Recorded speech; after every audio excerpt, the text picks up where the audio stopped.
Hi there, Robin Ray from Lilylane Decor and Design. In this quick little video, we've been doing a little series on some of the DIY supplies that we sell. So one of the things that we offer is clock kits. This part of the video is just showing you how to install the mechanism. So say you bought a kit, you've gone ahead and painted, stenciled if you wanted to, all that sort of stuff. Your clock's now ready for its mechanism.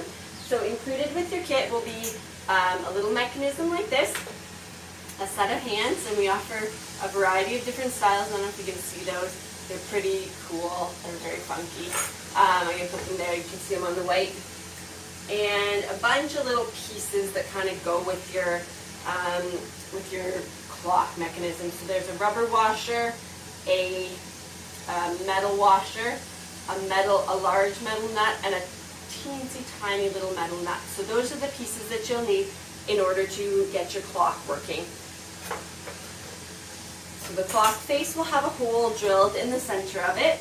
Before I do that, the rubber washer goes on the back. So rubber washer goes around the post of your mechanism, which then goes through the hole here. So there it is, coming up through the hole of the center of the clock. So that you can see me, I'm going to try to do this without dropping the mechanism back down on the table.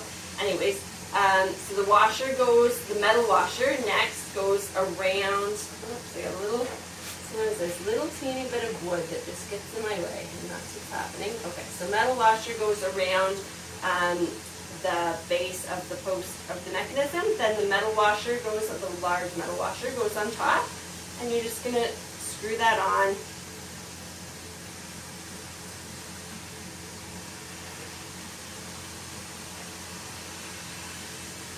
Until it's nice and tight. So that's what holds your mechanism in place on the back of your clock. You don't want that mechanism to be able to spin around because otherwise it's not going to keep time very well. So nice and tight between the metal nut on the front and the rubber washer on the back. You should be able to get it quite snug so that that mechanism doesn't move too much. It's okay if it moves a little bit, but you don't want it to just spin around randomly. Okay, next we're going to go for these hands. So your hour hand has, see if you can see it, it's hard with the phone because I can't always see it. So there's a large circle in the middle of the end of the hour hand. It's going to go on first. There's a plastic piece at the top of the post of the mechanism. So that is going to actually fit snugly right over top of that plastic. So you're going to push it down until it's snug. Alright, and one thing that's happening here, I can already see it happening, is my hand is actually rubbing against my clock face. So if I find that that's happening, I'm actually just going to bend the hand a little bit until that's not happening anymore. Alright, so if that's happening, we just bend until it's not anymore, okay, and it should be snug. So if you rotate this, it's not going to just spin around, okay. If it does, then you need to push it down a little bit more firmly over top of that plastic piece. Next, your hour hand or your minute hand has an oblong shaped hole. The very metal tip of the mechanism is oblong as well. So you're going to just fit that in so that it goes on. It'll only go on how it's supposed to. Alright, once that's on there, your very, very, very teeny tiny little nut goes on first. And usually when I sell these to people, I put it all together, so when you receive your kit, you'll receive it all put together.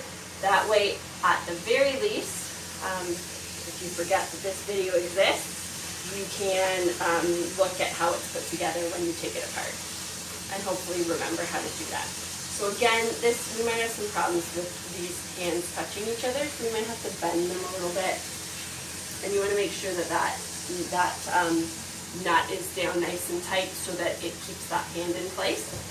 Finally, and this always does get people who say, my clock, I can't get it to work. So if you can't get your clock to work, probably you have a positioning problem. Occasionally they are, obviously it's a little tiny electronic device, so you could have a malfunction and we will replace them if that happens.